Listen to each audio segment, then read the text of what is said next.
what's your vision, why do you want to use this ultimately for, why this is important for you, why does it have a special impact in the work that you're doing, and why, this is an important one, why do you feel that people would use this or they would like it, and who specifically are these people?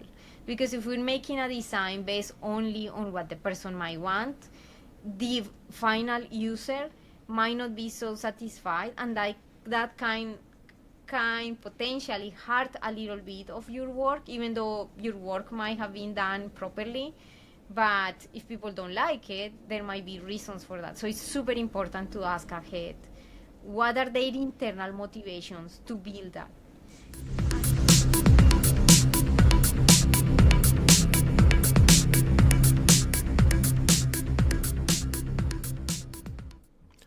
Welcome back to MetaRick, where we talk about emerging technologies like artificial intelligence, the metaverse, and the blockchain. Today we've got Diana Olynick here, the founder of M4 Method and the host of the XR Magazine podcast.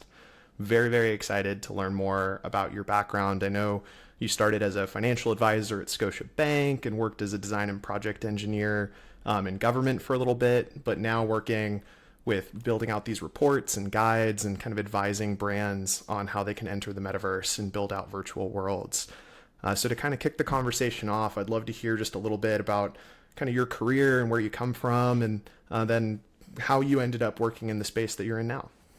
Yes, thank you so much. I'm super excited to have this opportunity.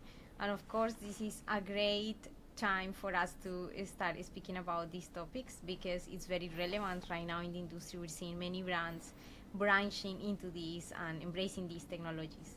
So about me, I am actually a graduated engineer, and this happened back in Colombia, where I am originally from. So that's why I, have this accent, a Spanish accent. And when I was thinking moving to Canada, I had this kind of like wall that I had to face, and is that I couldn't unfortunately practice right away as an engineer, because in Canada there is a more strict process to become registered with associations, and that requires tests, additional courses, etc. So in the meantime, I ended up working in the financial industry, and it was such a great opportunity for me, because it was the very first time that I kind of faced one of these thoughts about identity that I had about myself, where I thought that I wouldn't be good at sales, I wouldn't be good at speaking with people. I was just more into my rational type of work that is like step by step, lean management, all of these things in engineering. And I was very happy with that.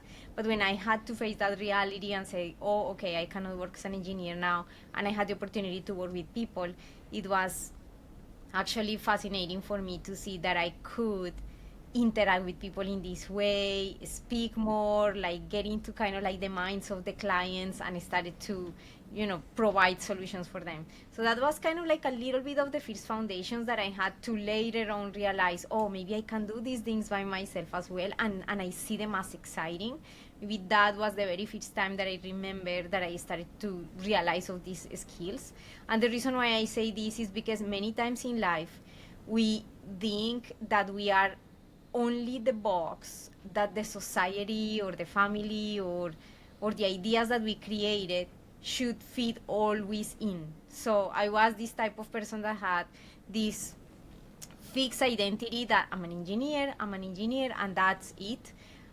But when I had to, I traveled to another country and I had to figure out who I am, I realized that it is a lie. Sometimes we say these type of lies, and I think that those are the type of things that prevent us to actually open up and see the world in different directions and in different ways. So later on, that is why I was working as a design and project engineer. So finally I was able to do all the process, all the registration, everything that was required. Took me many years, and actually not many people who moved to another country is able to do that. But anyways, that happened after many years. And working as a design and project engineer, I realized also that okay, like project management skills in every company are super important, but also we are always under a super fixed system. And because I previously discovered other kind of skills about myself, I said, how can I create some sort of outlet for my creativity? Well, I continue to be a design and project engineer, but how can I explore that part of me? So then I started to create these apps, because I was always related with technology, that were mobile apps for businesses. And when I was doing that, I also realized of, some hurdles of having the business, trying to get the clients, etc. I learned a lot, and I started to learn about online immersive technologies. So, when you start to hear here and there, you start to see it, exploring more, because I'm a very curious person by nature. So I decided to take more education in order to know how can I level up, because I know that this is the future. How can I level up this knowledge that I already have about building these apps for mobile apps for businesses, like small businesses? And how can I integrate now this type of knowledge right now, because I know that later on it's going to be like too late. So then I went to a school and took additional education specialized in XR design and XR development, which means pretty much just like similar things to what I was doing, although I was not coding, but because I partnered with a developer, but similar in the sense of all the process that happens to create experience for a mobile application is similar, just that it's done in Unity and it requires maybe a headset or a device to see it in a more immersive way. But learning those skills in Unity were very important for me. I was able, when I was doing this, I participated in one of those, I don't know if you have some sort of relationship with this, but Facebook or Meta create some sort of boot camps, and they encourage developers to participate.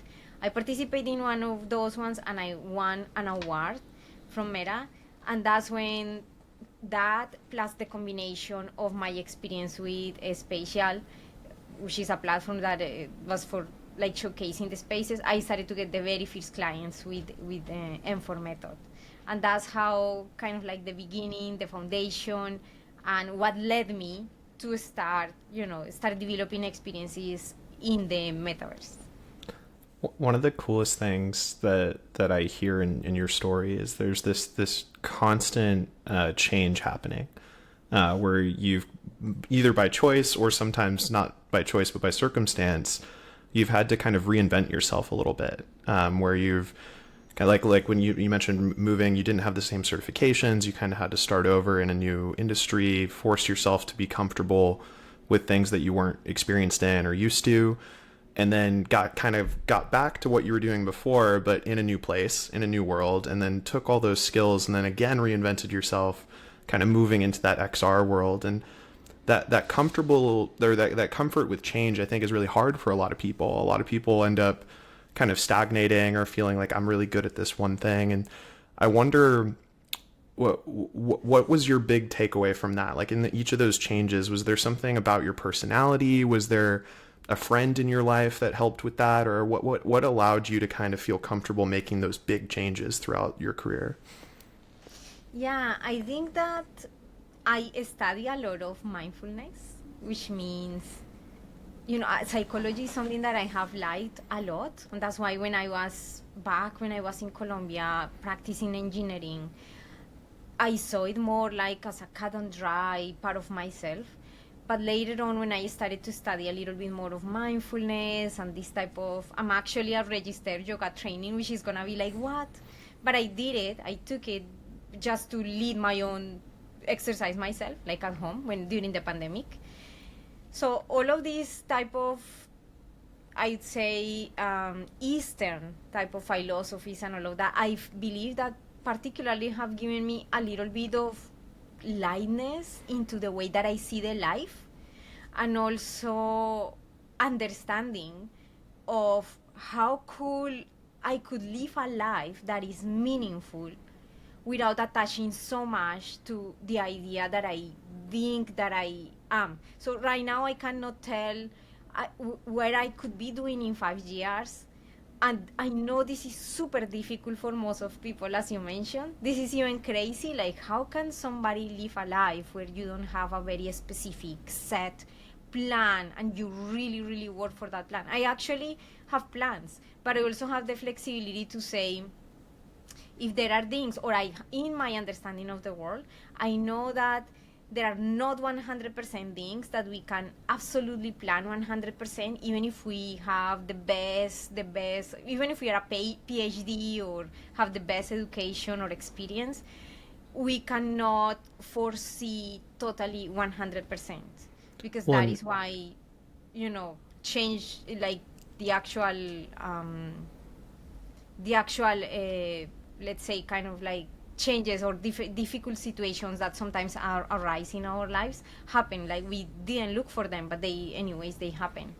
So that's sorry to cut you off, but I just want to emphasize what you're talking about is so valuable for the industry that we work in, because when you're working with like cutting edge or emerging technologies, like they're not proven yet because they're so new, right? So when we're talking about the metaverse, when we're talking about artificial intelligence, when we're talking about the blockchain and the use cases for that, like these are new technologies where everybody's still experimenting. We don't have standard norms or best practices. Like, some of the things people try today are not going to be around in 5 years, and then someone's going to get something right where it's going to get repeated over and over and over again for new industries. And so I think that mindset that you've trained yourself on, that you've like done the research and you've kind of educated yourself on how to feel comfortable with change, I think that that's tremendously valuable for what we work in now. And kind of pivoting back into that, maybe you could talk to us a little bit about kind of founding the agency and kind of kicking off your presence in the space. So once you got through educating yourself, going back to school to study XR and kind of experimenting with Spatial, what led you to kind of founding the agency and deciding you wanted to go off on your own versus kind of finding a legacy XR company or a consulting firm or something like that? Yes, I think that there is a part of me, of course, when I was in the government, that I had these reflections on okay, and that is why the podcast has this tag, like, what type of world are we creating? And then I also believe that everyone have the possibility to somehow envision something, even though we don't have to attach so much to that, but at least still enjoy and envision something or do something right now in the present. And then I was faced with that decision of for how long I want to continue doing this. And at this point, I promise you, it was such a good job, like super, super well paid and everything. But most of the people, when you're in a normal job setting, is thinking a lot about, I want to continue staying here because I want to retire. So working in an environment, in my particular case, like the government, when I was leaving, actually, I said my perspective to a couple of people, which I never do, because the environment is not like that for, like talking about these things openly. But I remember saying these, my reasons why I was leaving, which is exactly what I'm saying here about retirement and these things. And I remember one of the designers telling me, I actually feel that, but I've never had the courage to do something like what you are doing right now. And that's so great that you mention it, because I always thought that this was just me, myself alone, the weirdo feeling these things about the place where you are. There is nothing wrong with the organization. It's just like, it's like how you are living your life, like you're working in a job 10 years, 15 years, 20. And then you might wonder, like, okay, I spent all of these years of my life, but did I enjoy it, like 100% doing every single thing, something that I loved? So then when things become like a routine, that's when we might say, or that was my case, I think that I want to do something that is super exciting, because the life is so short. For some reason, I have that awareness that the life is super short. I mean, even if I live 80 years, it's very short. And with all the rapid changes of technology, I guess you can understand this. Then you're like, oh wow, I like to live like 100 more years to see what happens at that time with technology. Like, is AI going to manage everything, or what is going to happen? Like, based on these movies and things like that. For me, that is exciting. It's kind of like a philosophical even approach to life. So for me, it was very important to be doing something that was super exciting, creating things and doing all of these things. And that's why I decided to jump and say, okay, I'm going to get serious, because I started to get some clients, especially for design, because I think that my strongest side is the design, the conceptualization of experiences. And that's why I decided to put it like in a serious way. I didn't want to call myself a freelancer. I wanted to be something serious. So I mean, doing job as a freelancer is absolutely a total good choice. It's not that it's not serious, but I wanted in myself to have it like a separated name from my own. Yeah, And rather that, than contracting, you wanted to be able to create a brand and start to develop kind of a story around it, like that part of it. I feel similarly with like the MetaRick brand that I've done with this podcast. Like, yes, it's kind of a play on my name and it's sort of my own personality that I'm putting out into the internet, but there's a lot of ideas of where this could go or what I could do with it, and I thought it'd be better to kind of separate it from my own personal identity a little bit to give it that freedom to breathe and take it more seriously. So I can empathize with that for sure.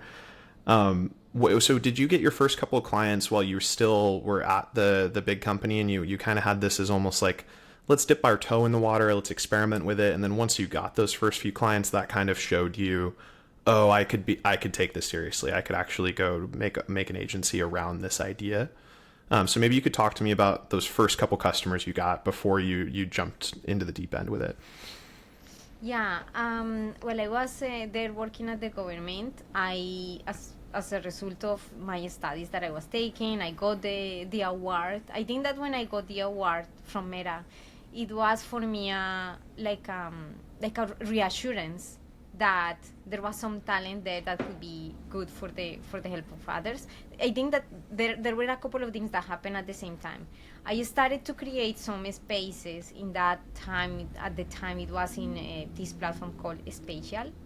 Mm-hmm. I'm not sure if you guys, whoever is listening, familiar with the Spatial, but it's a platform that I always liked because of the flexibility and because I started with them when they were very, very, very new. I have a very cool, like, even memories of when they were starting out. And for quick context, for quick context, I think most of the listeners probably are aware of it, but Spatial is essentially a WebXR platform, so browser-based, built on top of Unity, where creators can come in and build out virtual spaces and showrooms, and I think they do have some VR capabilities as well. I know we're both involved with Exclusible, which launched penthouses on there and does a lot with them, but just some context for the listener in case they haven't heard of it.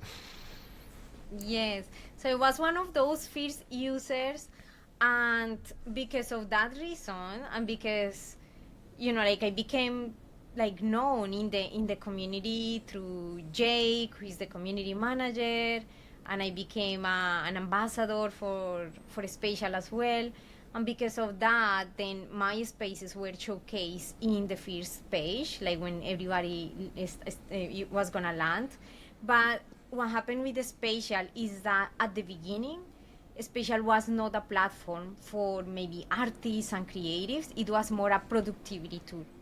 So I started when that was the case. When they started to realize the real audience needs and what they were using the platform for, so then they really quickly pivoted and started to create these spaces or environments where people could showcase their art and stuff. And at that point is when more people started seeing the spaces. That's when I started to have clients, because now they didn't not only get people interested in having spaces for galleries or art, but also people from the education field, for training, from many companies. So then I started, the first clients, for example, were actually educators. It was a professor from Germany, and he wanted me to build a university, actually, to not just showcase something kind of beautiful, but also to really, really deliver the classes. He was teaching digital media, and he wanted to actually be at the forefront of his teachings, right, with the technology, and deliver completely all the seminars and all the classes in a virtual environment. So we created this university. It was such a great experience because along with, navigating the platform, which I was familiar with, there was another interesting aspects, and is that in education, what is that bridge that it needs to happen in education, for example, to make it for people not just I'm plugging into a computer and then there is another just 3D thing happening. At the time, we didn't have all the flexibility that is right now, for example, to create more immersive interactions.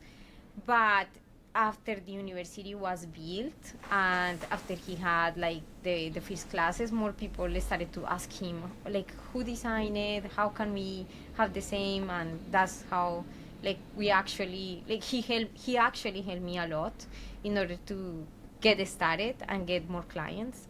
And that's how pretty much it unfolded. It was because, which is something that I actually recommend, is that considering that right now we are at this opening and many platforms are getting there with their own, specific niche solutions, this is the time where we say, if we're going to focus in something and we know that there is a platform there that is growing or that is having the potential to grow, this is where we need to be in order to be starting to show our stuff. Because This is something that is work for me. And I also think that right now everything is based on community, right? Like one person starts to know the other, and that's how connections and clients actually come. So Yeah, I think the community thing is huge. Like for Metaverse in general, like I felt this when I worked in creative. So I worked in photo video production before moving into Metaverse, and I felt like that was a pretty tight world between photographers and videographers and all these different creative folks. But once I moved into 3D and XR, like every single person I meet knows 10 other people that I've met in the last couple months, and it just feels like the connectivity in this industry is just so tight knit. And that might be because it's still new and it's still smaller, but there's something kind of special about the energy where everybody's got this mindset of like the pie's growing. Your wins are my wins. Like if you're getting more people spending more money on Metaverse and doing more Metaverse projects so people get value out of these immersive worlds, then it makes it easier for me to talk to other clients about immersive worlds and projects like that, and they'll get what I'm talking about. But so one of the things with the MetaRick podcast that I like to focus on when I can is these kind of opportunities to dive into specifics. Like if we're talking about like business use cases and things like that. And you mentioned this education example, building out a university or building out like a virtual school. And I think that's a really amazing use case, is this idea of virtual learning and how do we provide a more engaging, more fun experience for students to be able to learn through these 3D kind of virtual worlds. So maybe you could talk a little bit through kind of how that project came about, if they came to you, if you kind of cold called and hunted them down, like how the lead came in, and then a little bit about your process of like how that first conversation to actually kicking off a project, like what your process looked like. Thank you. Okay, one day I was like in my website at the very bottom, I have one of my own kind of chat of myself speaking there. And so then he told me later on that he actually pressed the button there, and I have a video which is interactive. I said, hey, how can I help you? And then he wrote down there his data on to contact him. And so then I contacted him and he said, I'd be interested in discussing with you the possibility of doing an environment. I've been checking your stuff in Spatial and I like it. And I said, as soon as I saw the email that was coming from that bot, I said, yeah, sure, let's meet. I sent him the Zoom link, and then we discussed during the meeting what he was looking for. He has published different books. So in that meeting, it became very evident for me that he was looking for something that was, that there are different type of styles or creations that happen in a metaverse environment. He was very specific on saying, I don't want the type of style that looks like a video game. I want something that looks realistic. And for me, that is something that was very, very like a highlight of the meeting, that there is certain segment of the population or age or like a segment in the market that still appreciates a lot experiences that kind of look a little bit as in real life, but still that has that touch that is maybe something wow that doesn't exist in the world. So that is something that happens also with the Spatial at the beginning. I remember they used to have a system where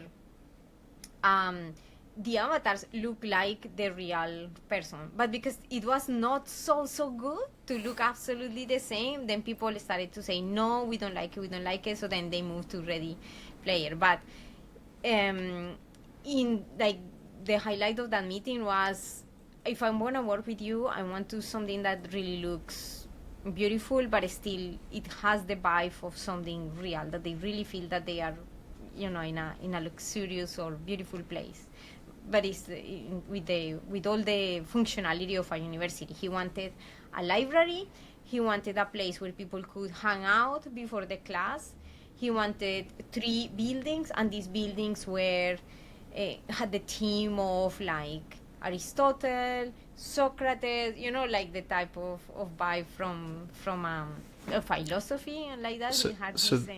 So this environment was not necessarily for just like isolated coursework of like we're teaching this one specific class to students, but more like an ongoing kind of persistent virtual space where students could come in and socialize while gamifying some learning activities within that environment. Is that kind of what the project came out to? It was to deliver the classes in a regular basis, like digital marketing, this type of classes. And it was not for one university because he was a professor from a couple of universities. So he wanted to use the space as his own new media, to deliver his own classes in a way that people could join remotely anytime that they wanted, that the class was scheduled. So it was a university in the metaverse, basically. That's so cool. So it kind of blended both. It's like he wanted to have a place where students could socialize and interact in the world, and then also have these kind of private, isolated sessions for teaching courses and like specific content sharing. Yeah, and so there was an auditorium style, there was the screen. The screen, of course, needed to be able to stream the content that he needed. And yeah, it was great. There was so much fun building all of these things. There was a lot of back and forth, by the way. Okay, so something that I don't want to miss to say is that it is very important when we're starting out to start with the right the right food, let's say. And what I delivered after that meeting, the first meeting when he told me, was what typically clients deliver first, which is a brief. But because we didn't have a brief, because he was just telling me what he wanted, I sent him the whole concept package for him to decide if he wanted to pursue that or not. So what I did is that I created like a mock-up of what, and the kind of like inspiration to what he said. And when he saw that, he said, yeah, that's definitely, I want to pursue, I want to do everything. So he paid half of the project, and then he paid the rest, and then we continue with all the process. Then there was the back and forth iterations, but all with the contract and everything to make sure that everything was, very, very. That's very one of serious. the. It's one of the tricky things with these type of metaverse projects, right? Is because they're so new. Like, a lot of people know how to buy photos and like know how to give direction on them. And I use photos as an example just because I used to sell photos, so it's easy for me. But like when people buy photos, they either go to a stock marketplace and they license stock because it's cheap and it's generic, but it's cheap and it's easy and you can just download it. Or they go find a freelancer or a creative agency, and as long as it's not like a Super Bowl level campaign or like something that they're going to put on posters all over the world or something, then usually it's pretty straightforward. Like they write up a quick brief or make a deck and give direction on what they want. If it's a big project, then maybe the agency is going to pitch a variety of different concepts for them to kind of pick and choose from. But with Metaverse, it's interesting because I feel like it's pretty rare you have someone that's got like a super clear creative brief or idea in their head. Like it's always either I saw someone in my industry do this and I just want to copy it and like do that same thing. Can you do that for me? Or they need a lot of like concept coaching and like consultative, like idea bouncing, and it ends up being almost more like ideation. And the biggest struggle I've found is like trying to suss out if someone actually is going to buy something and if they're like serious about kicking off a metaverse project, or if it's more about just like, can I just brainstorm ideas endlessly, right? And that's not shade on anyone. Like, it's a big risk to invest in these emerging new technologies, and they're fun to talk about. So I get why that exists. But I wonder if you have any tricks you've learned on how to kind of suss out like, okay, this is a real project that's going to happen, and how do you kind of help take someone from I've never bought a metaverse project to understanding like, oh, that's an idea I could actually I could go move forward with something like that.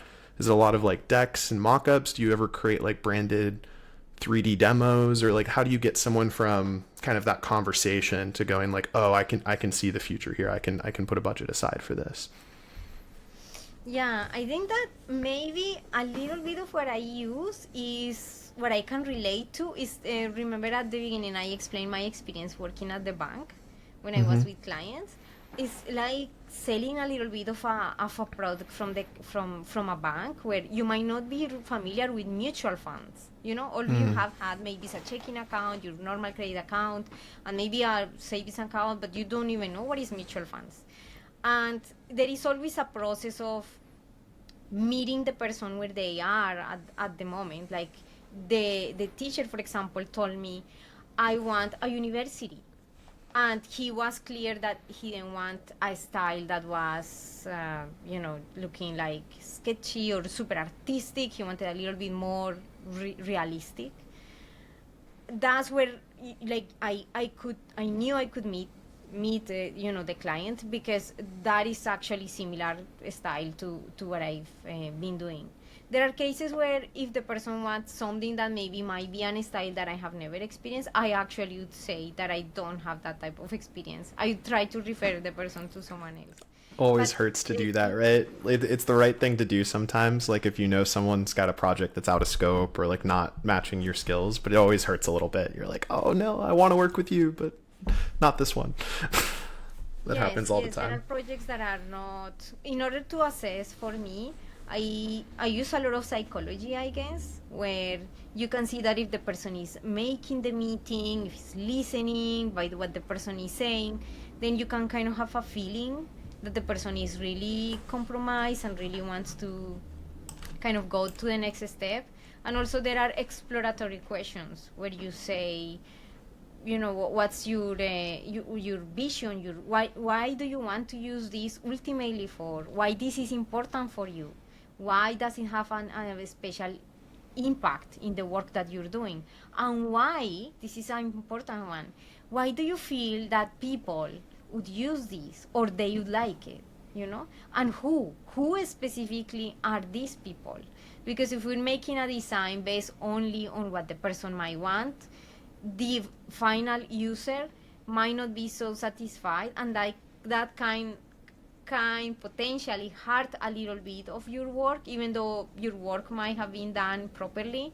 But if people don't like it, there might be reasons for that. So it's super important to ask ahead, what are their internal motivations to build that, and if the potential client, like customers, clients, or people who is going to use the space is going to feel the same, how that will be communicated and how it might impact what they are doing.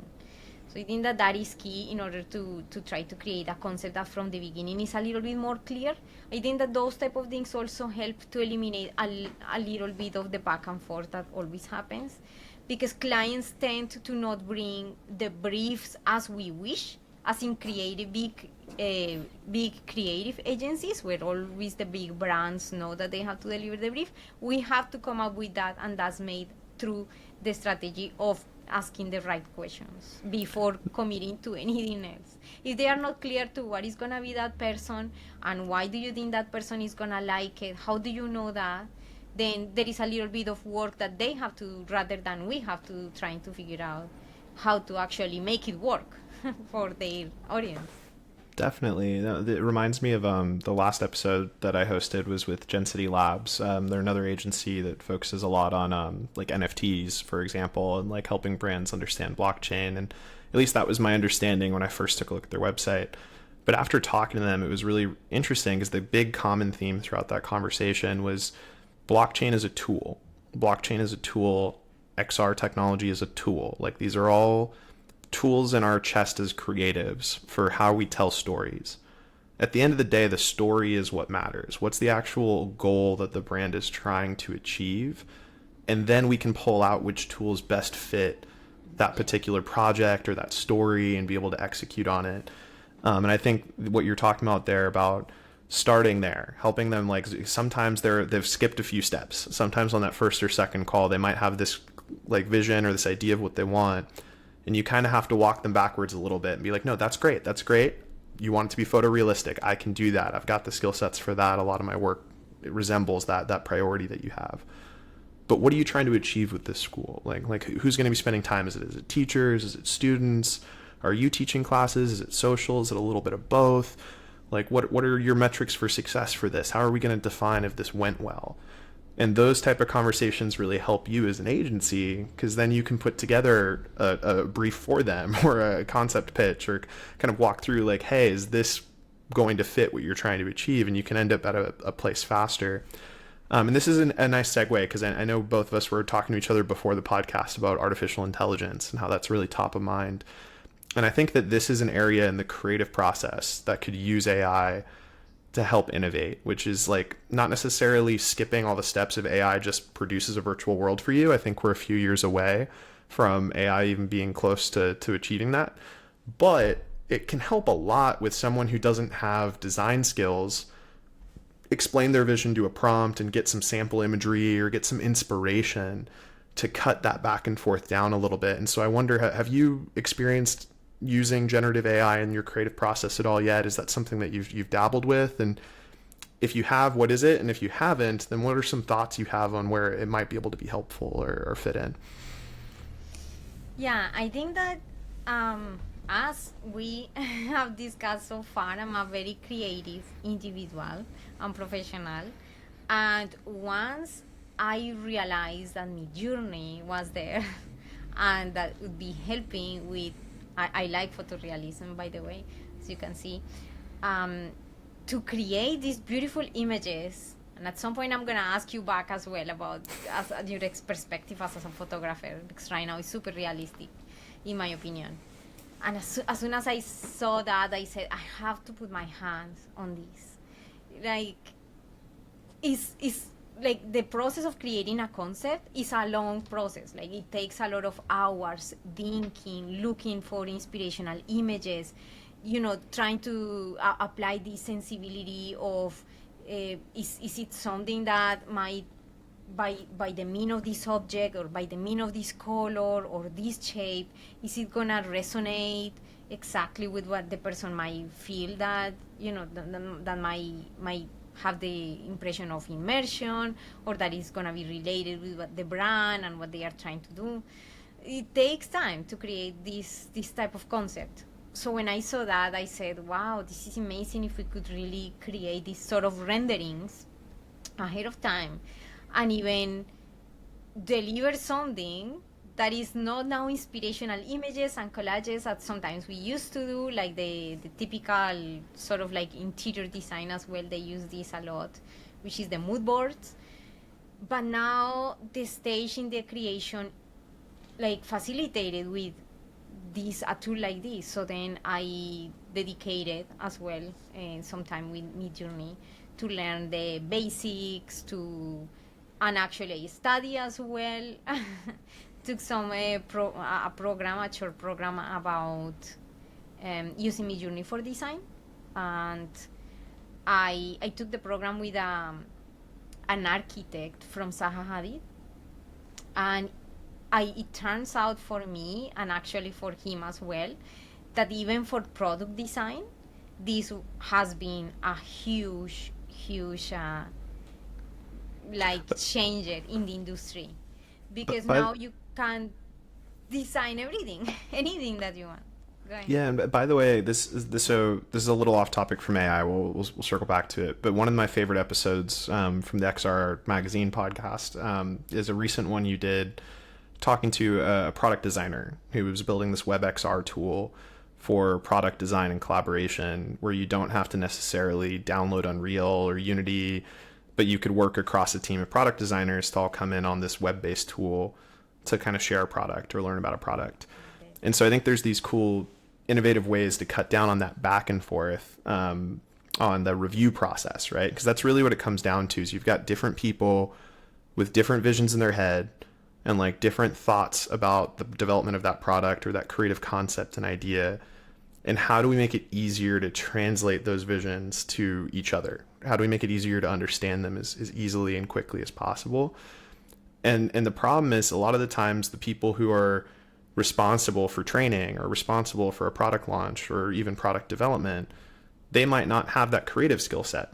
And so traditionally they've either had to find the perfect stock photo, which can take hours and hours of looking through all these generic photos to like try and find the perfect image to describe what they're trying to say, or they have to pay a designer and spend a lot of time talking to and going back and forth to that designer just to get you a mock-up of an idea for what they want to create. And so with Midjourney, that's a great example of a tool, right? Like Midjourney is one of my personal favorites as far as getting to that photorealistic quality and kind of getting to something valuable quickly. Do you find, like, is this a tool you're using on your own mostly, or are you training clients on using it, or where does it fit in your workflow? Yeah, creating concepts.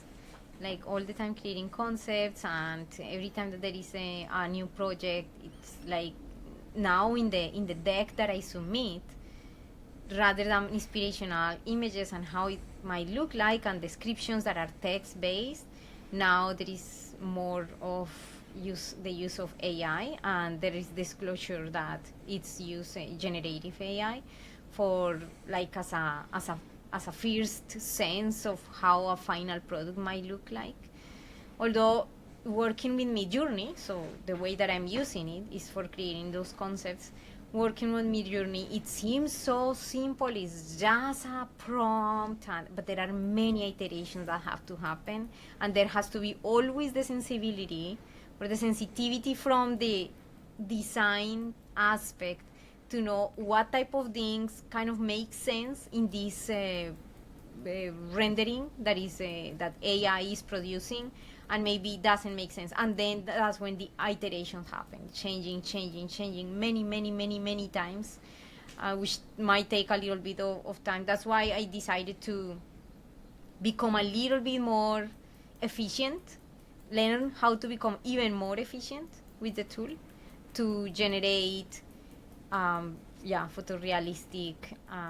Do you have any like prompt? I've seen this become really popular lately, and I haven't taken the time to design any myself yet. I've stolen a bunch from influencers and people posting about them. But have you created any like prompt formulas that work really well for you, of like a certain wording or like a insert statement here or something, like some sort of like template for how you prompt Midjourney to kind of get you the results you're looking for? I don't have a formula, but I want to share with you actually what I learned from, and this, like when I took this program, this is one of the best things that I think that I learned. So I'm gonna share that with you, which is more valuable than having a prompt. And is that if we try to have a formula or a prompt, we're limiting ourselves as well, because it requires a lot of, that's what is the beauty of this, is like the tool is there, but also needs a lot of the creativity of the human, which I like a lot. In the way to use this, in this way to use the tool, we iterate so many times until we get to actually something that is really amazing. But in order to get there, rather than having a formula, we just keep changing things based on the rules of Midjourney. And of course, there is a lot of literature about this, like where do you insert words, why, if you insert them closer to the beginning or to the end, like there is like many things that happen there, like the weights of the words, all of these type of things. But the main thing that I want to say is that in general, if you create some sort of, but this is for people that is creating environments, right? I'm not suggesting necessarily for product design, but for environments, which is the most of the ones that I create, are related with using some sort of general structure where at the beginning you try to, everything that you put at the beginning, basically the system Midjourney is gonna emphasize it even more. So everything that you put, like if you put a specific style, that's gonna be the most important thing that is gonna take. And things that you put towards the end is gonna have less of an influence in the final rendering. So that is one of the things that I want. Like if you want, for example, environment that is located in another platform, in another planet, or in another, something super creative, whatever you put at the beginning, that's what is going to have the influence. If you put Mars at the beginning, it's going to be a lot about that environment. So that's one of the things. And the other one is using blending photos, inspirational photos, or photos that were created previously also in Midjourney. Maybe it created two things of two environments, let's say a university. And there is one style that has a little bit more of a rounded shape, and another one that is more like I don't know, gothic shape or something, and you somehow say, oh, I want the creativity of both, what would happen? So then you blend them, but you see that the result is maybe not good. So then maybe you start to have some certain weights in certain words to say, put more emphasis in this, maybe make it a little bit more Saha than Gothic, or Saha than Art Nouveau. Things like that, to create, environments that the viewers see them and they cannot say exactly what is that type of art, but they see that there is something beautiful about it or something super different about it. That's the way to do it. And the final thing that I want to say about this prompting and formula is that basically it's more about the rules than the formula. Is that the images have, no matter how many number of images you have, the weight is always going to be 25% in the whole prompt that you have. So if you have images as inspiration, if you have 5 images, the 25% is going to be divided in the 5 images, and the rest is going to be the emphasis of the text. So those are kind of like the rules that I use rather than the formulas, because when we use formulas, then the environment, the whole environment, and the whole creative process becomes like working under the assumption that you're missing out on something. So it puts a stop to creativity if we focus on a formula. From here, the learning is that there is no need to sell prompts or to be secretive about prompts, because the people actually, you can give me your prompt and I put it in Midjourney, and I cannot do anything because the system is not going to give exactly what you're saying. An example of that is that if you want to upload an image, now there is a feature in Midjourney where you can say, tell me what type of prompt would be this image. So if you want to copy something from someone, you put it there and it gives you different type of prompts. And if you test it, you will see that the result is never going to be even close, maybe very close to what you want to replicate. So there is no need about to create a scarcity about prompts. I love that answer so much for so many reasons.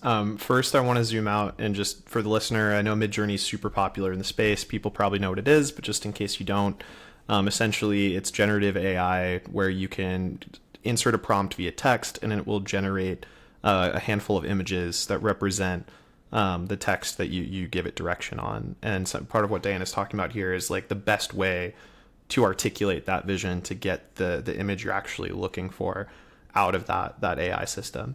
It's really, really awesome. It's free to try out. Highly recommend playing with it. The couple of takeaways I have from that one and what I love about that answer. The first one is this common trend we keep hearing about throughout your whole career. You have a vision for, this is something interesting to me. This is something that excites me. I'm going to go learn how to do it.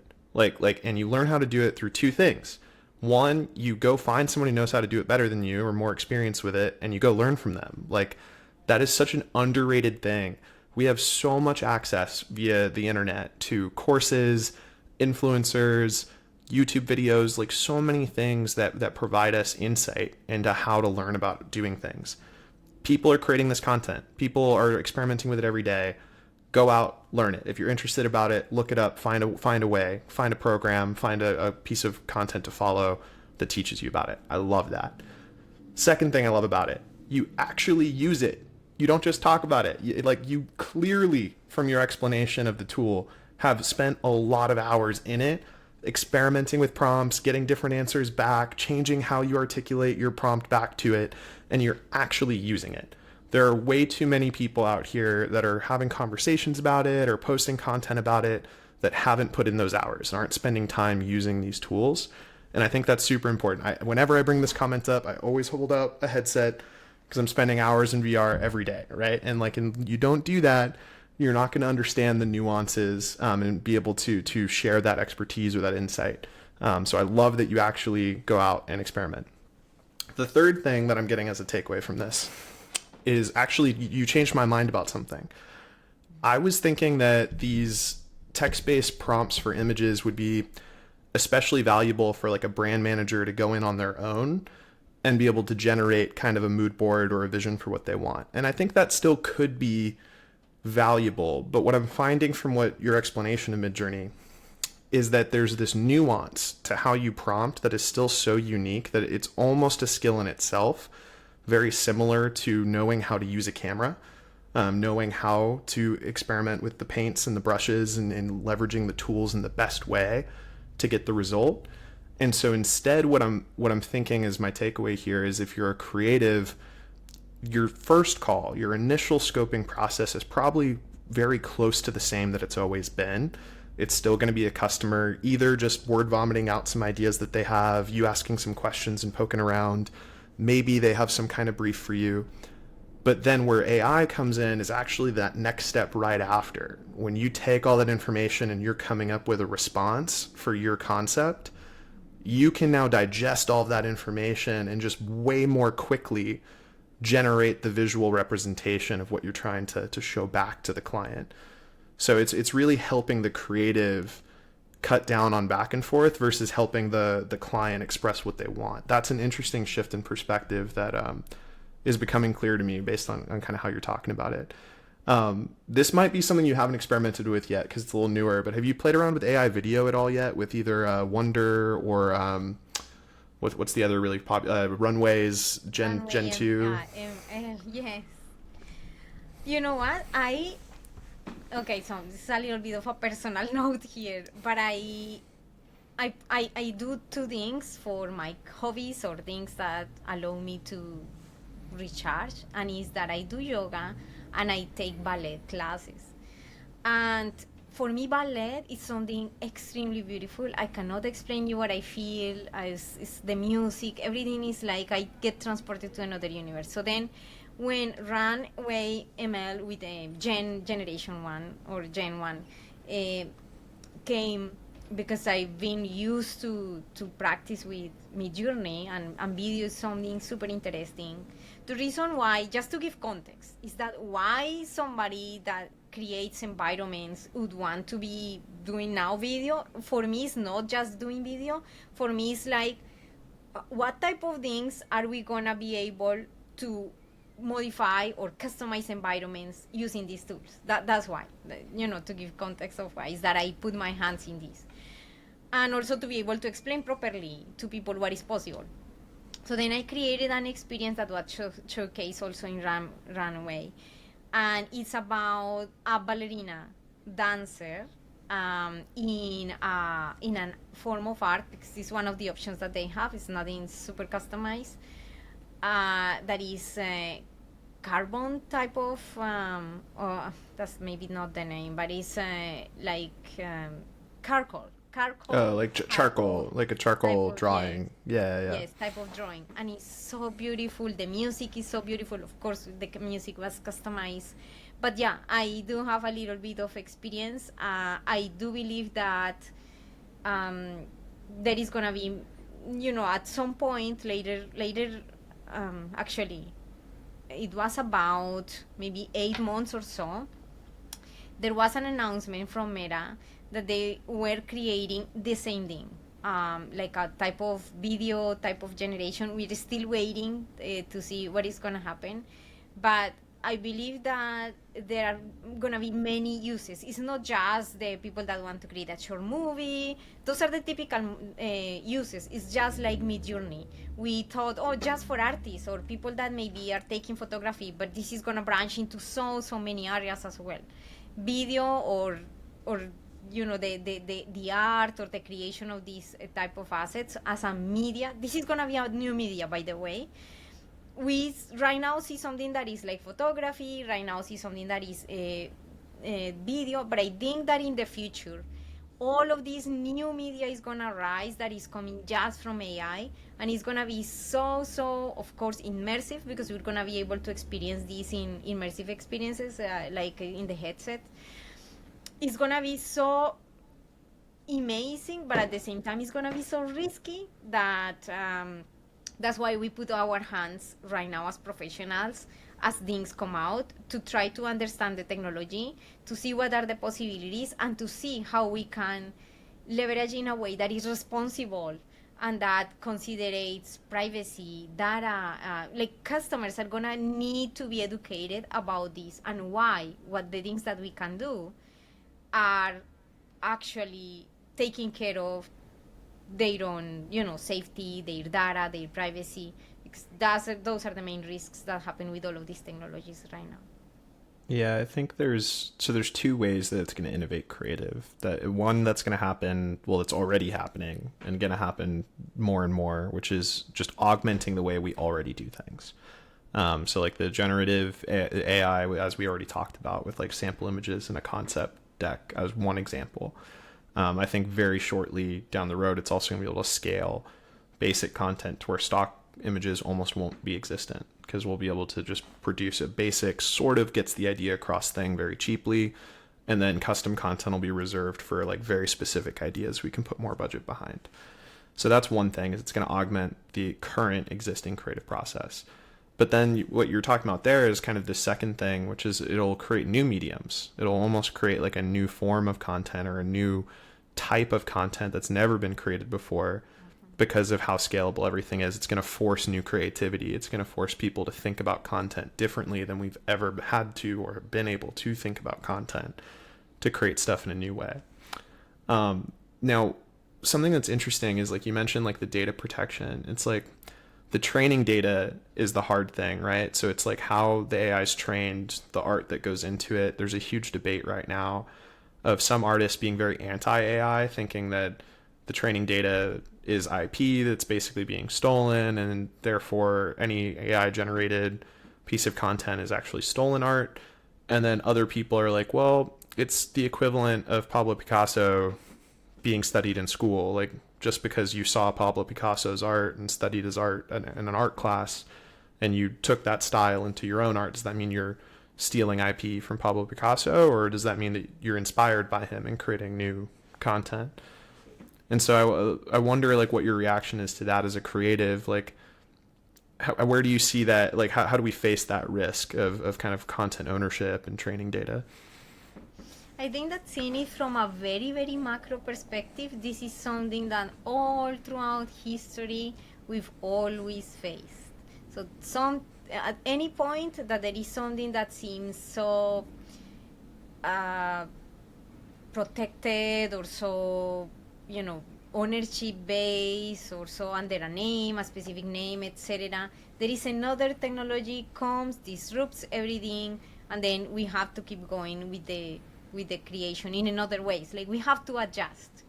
So basically, because of my view of the world, for me, everything is always changing, everything is always evolving, and the ways that we create, as we are facing right now, which is this actually, that we fix the identity of, it's a human that is creating this, therefore there are laws and things that help to protect that creation. But it is just a matter of time as companies, governments, etc., realize of how evolved is this actually, and all the benefits, and also as well the risks. But speaking about the benefits, how potentially it can really, really help humanity in many ways. then it's just a matter of time where the things that we see right now, as that we fix our the proprietary intellectual rights, etc., it's a matter of time before we start to see acceptance of new mediums, people using it, laws adjusting, laws changing, all of this, because of because in my opinion, the benefits might be even higher than the old methods of how we've been doing things. In my own opinion, the main risk or the main concern is not only, I mean, I know that it's a fair concern. Like if I were an artist and all of this creativity poured and came out of me, in my own reflection, it comes a little bit as a scarcity, as a way of scarcity, thinking that this was mine and no robots or no bots or no technologies should be using this to populate other forms of art. Actually, I would be more open and saying, oh wow, that was inspired, and now everybody in the world can use it, which is beautiful, right? Like that you create something, but it's for use. Actually, people can create on top of all of those things. I see it in a different way, definitely. But the main risk that I want to discuss right now quickly before we close the podcast is that, and this is very related with Metaverse, that's why I want to close it right now, kind of like closing all with Metaverse. At some point, we're going to have the use of these artificial intelligence models inside immersive experiences. So we're going to be able to say, please research what restaurants are closed here if we have an augmented reality glasses or something like that, and it's going to show it quickly. Or send an email saying this to this person, and it's going to send it for us. The main problem, I think, is that what if we are in an immersive space, and let's say I see your avatar, Rick, and we are sitting in a table across each other, but I also see that there is another couple beside us that is speaking about new products coming to the market about yoga. And because I like yoga, and maybe we're discussing about that topic for some reason, I overhear that this brand is coming to the metaverse, etc., and that the brand is going like so big and is having these amazing events, and that the first people that is gonna sign up for that is gonna have this and that. And there are two people, like for us, they look like real people speaking about this topic. But such a coincidence. I love yoga. So the main risk that we have with the generative AI technology is that at some point, because of advertisement, and it has been proven right now so far how advertisement led like these big companies like Google, Meta, and all of these companies, at some point the main risk is going to be that we're not going to be able to differentiate what was made by a human and what was made by AI. And that can be used against our own understanding or free will to actually discern what could be manipulated and what not based on our psychological profiles. That's the main concern. I mean, it's super cool that we can create content and create so many beautiful things, but there is also a sense of responsibility that we have as professionals to discuss these topics and to bring the reflection to even more people. Most definitely. And I actually, and by the way, do you have a few more minutes, or do you have a hard stop coming up? Great. So yes, I think that's a super important risk. There's the advertisement side, which is like if we think about Google as an example, because that's the big comparison everyone makes to ChatGPT to Google, is Google will prioritize Google search based on your personal data and advertisement. So there's like the paid ad spots at the top, and then everything else is based on your search history and all the cookies and data that they've collected on you throughout your whole life, or your whole internet usage history or whatever. So we're never going to see the same things besides maybe those top couple ads that have been just clearly paid for. With AI, it'll be even more personalized, and even harder to tell what's real and what's not, because instead of it being a link out to a company website or to a source, it'll just be content put in front of us directly right away. The kind of related to that, but what scares me a little bit more is this, how good deepfakes are getting. How easy it is to steal your face, your voice, and recreate a piece of content. There's benefits to it. I know a lot of celebrities, for example, love the leverage it creates for their brand, where you could have someone like The Weeknd giving personalized notes to every single one of his fans when he launches a new song on Spotify. And I think that's a project Media Monks and Spotify have put out together or working on together. That's very interesting because all of a sudden The Weeknd doesn't need to record millions of personalized videos, but can do that thing that's really cool for his fans, and that's awesome. But it also means that we have all these phone calls happening by people pretending to have stolen your kid and ransom your money away from you, or just blatantly stealing someone else's sound and creating songs as if it's them. Or like videos of Elon Musk saying, here's a link to get free Bitcoin, but really it's a virus and it's a scam, right? And being able to suss out the difference between what's real and what's fake is going to become impossible with the human eye and the human ear. Like, that's not going to be a realistic way for people to see the difference. It's not going to be as simple as looking at a phishing attack link and saying that's an I instead of a J, and like I can reread the link. It's going to be even harder than that. So I'm wondering, because obviously that's a huge issue, but have you thought about potential solutions for that? Or like, is there a way maybe integrating something like the blockchain can help with something like that? Or like, how do we solve for that problem? How do we confront that? I think that at some point, actually, we're not gonna call XR, VR, AR, AI, blockchain. I think that at some point these technologies are gonna be just one, like just one merge of all together. And hopefully, as you mentioned, with the help of blockchain, that could be if you have your, identity recorded and protected, that could help. Like I actually like that you mentioned that. I like to think on the role of companies and on the role of individuals a lot, because I could easily say we need the regulations, right? But typically it happens that governments always are trying to catch up with what is happening with technology. So we pretty much cannot rely right now only on until regulations.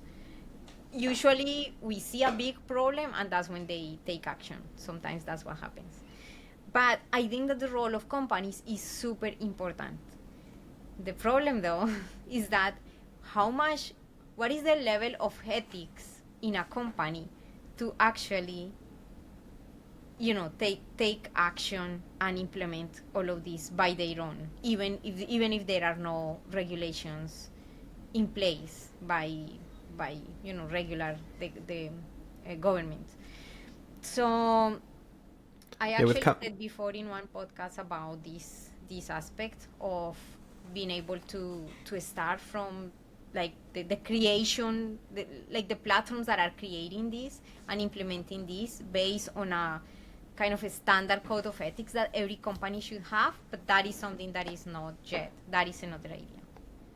Yeah, because the issue with companies is they're meant to serve their own self-interest, which is good and bad, right? This is the issue with capitalism in general, is like it creates innovation and like allows it allows companies to be incentivized to create innovation because they have this monetary potential for creating really impactful, valuable products. But the downside to it is that ethics become a very secondary thought, because the first thought is the incentive. That's how powerful incentives are. Like if you give people that carrot, that reason to innovate, then they're going to lean into that carrot. They're not going to lean into that secondary thing for the brownie points. Or at least we can't rely on them doing that. Like we can't rely on the goodness of people to solve that problem. And I think that's why when it comes to something like, because like AI is being compared to essentially as powerful an innovation as the discovery of fire, or the original invention of the internet when that first like came to humanity and the potential it gave us, right? Like it's a big deal. It's not like a very small thing. And I've felt a lot of people in the industry pushing towards the idea of outsourcing and like trying to find ways to democratize the building of it. I think it's part of why there's so much alignment between metaverse and the blockchain and the whole decentralization movement. But where that gets tricky is that we can't ever, in my opinion, reach a place of full decentralization. Because, and I always use the same metaphor, but it's like if we were to go back a couple thousand years and I want a sword, I'm going to go to a blacksmith. Like if I want bread, I'm going to go to a baker. Humans have always developed these kind of specialized skills based on our personality and our interests and like what each of us are good at. We're all good at different things. And I the easiest example is like I can't expect anyone, every individual, every 8 billion people to become an expert in cybersecurity to be able to protect themselves from scams and phishing attacks and things like that. Like you need to create guide rails and things to protect people. Otherwise you end up with the issues we've seen in crypto over the last few years with all these massive scams and people getting screwed over because we need to kind of have rules in place that protect society at scale. That's what government's for, right? But balancing ethical government with corruption and answering those questions, I mean, those are lifelong things that I don't think there is ever like a perfect answer for. I think it's this constant striving for progress. And what's really interesting about this whole movement into the metaverse and like thinking about virtual world building is it kind of forces us to rethink those ethics. It forces us to rethink social norms. Like when you start spending a lot of time in a virtual world as an avatar, interacting with other avatars, it's kind of disorienting and it kind of makes you think like, oh, wait, like were all those social norms right? How should I act around people? How should we act around each other? How should we respect each other? It kind of makes you think about those things by kind of creating this new world. And so I think we're going through a very interesting social experiment as a society. And the other thing, and you might have a take on this being from another place, right? Because like my scope is limited to where I'm from and the people I work with and whatnot. But I was on a talk at Gatherverse with a woman from, I'm going to forget exactly where she was from, but she was from somewhere in Africa. And she was talking about how there's a lot of differences there than there is here, obviously, and like how people are adopting this technology. The couple things that were interesting is one, there's a lot of adoption there because they have a huge traffic issue where young people are trying to go to work, but they might be in traffic for 6 hours to get to the closest major city to be able to go to their work. So virtual remote work is very, very important. Second thing, really young demographic, like very, very young group of people that are born in the internet era and more ready to adopt this sort of stuff. And then the last one is the infrastructure difference where it's 80% mobile devices because it's so much easier to access internet access for mobile devices there than a desktop or like a headset or something else. And I was like, oh, wow, that's a lot of people that care about this and have a totally different set of problems and priorities for this same technology. Man, maybe we should consider their perspective. How do we pull them into this conversation and make sure that we're aligned as we build these things? So I don't know. I'm curious to get your perspective on that as someone who has moved from one place to a totally different place, has moved from one type of career to a totally different type of career. Like, how do we strike that balance of trying to get a shared perspective or try and make sure that we're kind of co-building something versus being in our individual kind of silos? And it's a big question, so you could also tell me I'm crazy and like, but curious to get your take. There are two perspectives when it comes to creating things from other, like from, for example, different latitudes in the world. I have a perspective from what it is to be in this industry from South America, because I'm still connected, of course, with South America. And what I can see specifically is that in there, for example, things are not as fast and accessible as it is here. The reason is because, as you can see, the platforms, let's say Runway or Adobe Firefly, is, let's say, right now only available in English, and only available in US. Sometimes Meta do this type of things. Release a tool, but only for US first. So those are the type of things that sometimes put a little bit of boundaries onto how fast a region or another latitude could experiment, could create things, could. It's difficult to catch up for them when everyone else in the world have already the technology at another level.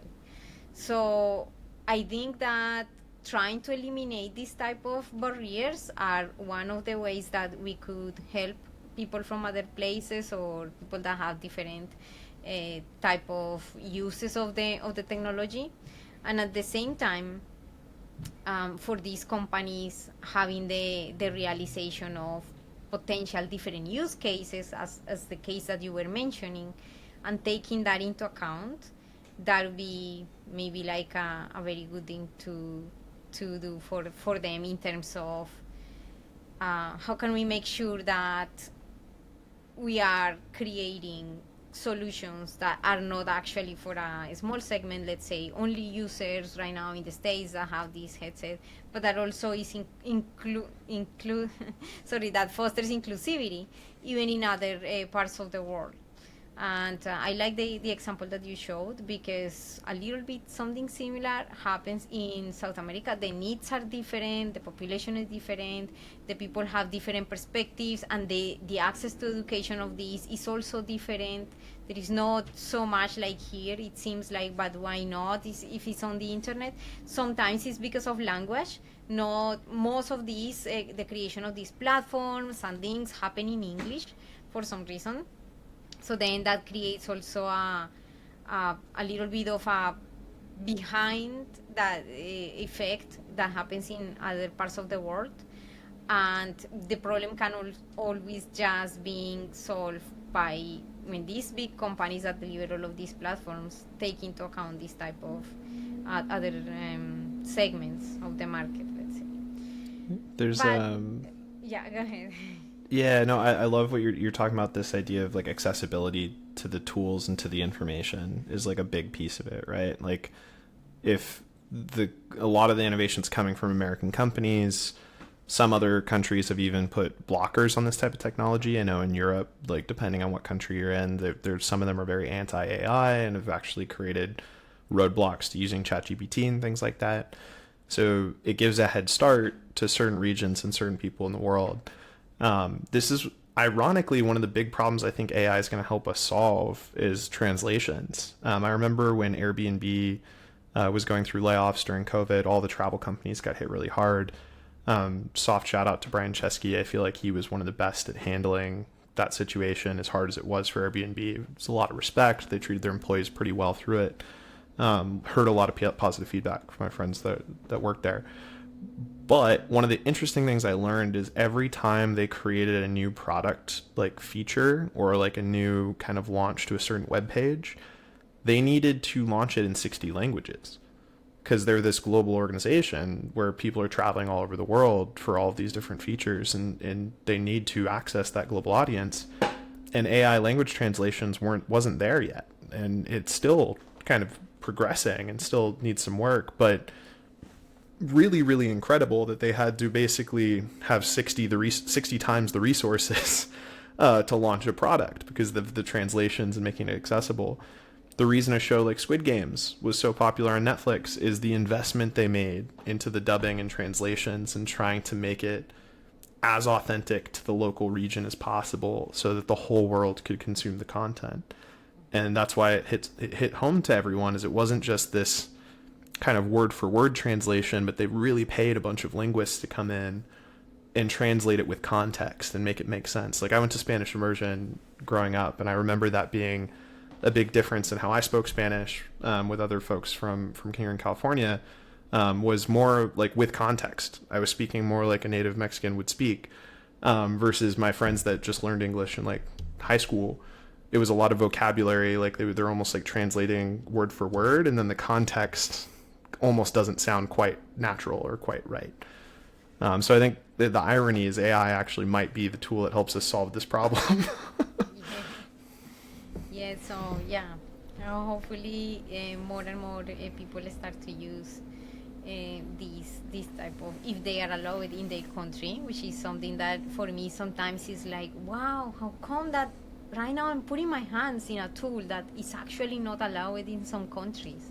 So that is fascinating. It's like fascinating in the sense that how can this happen, and also at the same time how, it seems like if we were in different times, because I'm pretty sure many people would like to learn about these tools, creators, companies, but sometimes there is just not the possibility. So aiming for some more equality on this would be fundamental. Kind of a funny example, and then we can wrap it up. But this the guy that I forget his full name. It's Skrelly, like a very hated guy. He like went to jail for a while. I think he was basically raising the price of this pharmaceutical drug that he created, and he had a monopoly over it because the way the pharmaceutical companies operate here in America. Anyways, he's got a whole backstory, but he's out now, and he's like has a slightly better reputation. He's kind of coming back. And this AI idea he had, I just thought was very clever, is like basically providing doctor consultation to countries that can't get as clean access to first world medicine. And so it's like preventative care, diagnosis type stuff. And I thought it was clever because he called it Dr. Gupta, which is like GPT, like ChatGPT, Dr. Gupta. he's probably going to rebrand it based on region, but I just thought that was clever and had to share it on that note of trying to find clever ways to bring this technology to other regions. Mm-hmm. But anyways, I know we're already a little bit over time. This has been an amazing conversation, Diana. I think you're doing some really impressive things in this world. You've been around it for a while. Hearing the story of just how much change you've been through and how much of a learner you are, I love that, because that's like my core value is personal growth and always trying to learn new stuff. And I think you embody that more than most people I've ever talked to. But before we wrap up, I just want to give you a chance to plug anything. Where can people find you? Where can people learn about the work that you're doing, and any work that you might want to share with the world? Thank you. I think that what I want to say to close it is that, of course, I feel super excited to speak about all of this. We're all growing and getting to understand these technologies and kind of catch up with the rapid pace. That is fascinating. There is something that I share, and that has been, I promise you, most of my depth or my beautiful insights as well come from learning from others, which is a beautiful process. Of course, we're always learning from each other, and I always like to put myself in the student side rather than in the teacher side seat. And it's these insights that have been gathered from founders of big companies in the field, all consolidated in a podcast as amazing as this one that is called the XR Magazine podcast. So in that podcast, I've been able to interview many amazing founders that are already published in Oculus, like Trip, Gravity Sketch, even Spatial, in MERS, many of these big apps, and that have been showcased by Meta.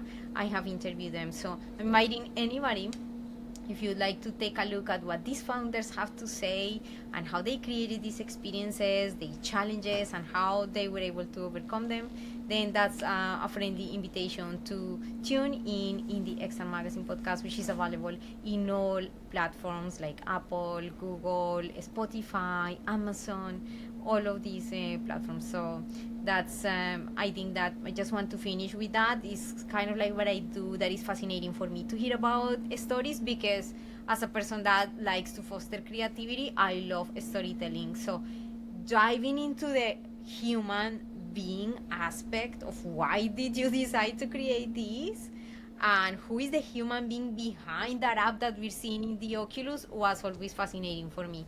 So that's why I decided to create it, and I'm super glad to always generate these conversations and to also share with you if you ever have any questions. Thank you so much for this podcast, Rick. I think also that the job that you're doing is absolutely amazing. And I'm inviting as well anybody in the XR Magazine podcast. In fact, I'm inviting you to XR Magazine podcast to tune in, of course, to all the teachings that you have to say through social media. Amazing. Yeah, I'll definitely be throwing links in the description, so they're super easy for people to find. And I have to say, I've listened to a few episodes myself. You are a phenomenal interviewer for these folks. You get some great entrepreneurs on the show, and your passion for learning really does stand out in the way that you kind of have these inquisitive questions and kind of pull the story out of the speakers that you bring onto the podcast. So highly recommend people go check it out. And that's the pod.